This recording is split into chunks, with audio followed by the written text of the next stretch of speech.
தசக்ரீவன் என்பவன் கைலாய மலையின் அடியில் கையை விட்டு அம்மலையை தூக்க துவங்கினான். இதனால் மலை அதிர்ந்து ஆடத் துவங்கியது.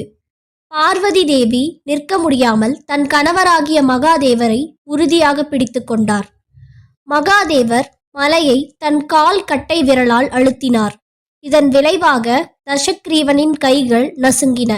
தசக்ரீவன் வலி தாங்காமல் மூவுலகும் நடுங்கும்படி கத்தி அழுதான். இதை கண்ட தசக்ரீவனின் மந்திரிகள் மகாதேவரிடம் தஞ்சம் அடையும்படி தசக்ரீவனிடம் கூறினார்கள்.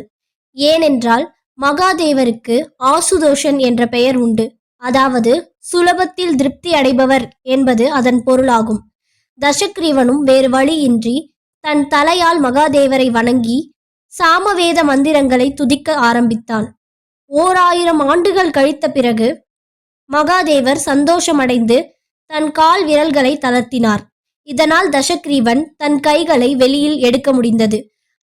அதற்கு பிறகு மகாதேவர் தசக்ரீவனுக்கு ராவணன் என்ற பெயரை சூட்டினார்.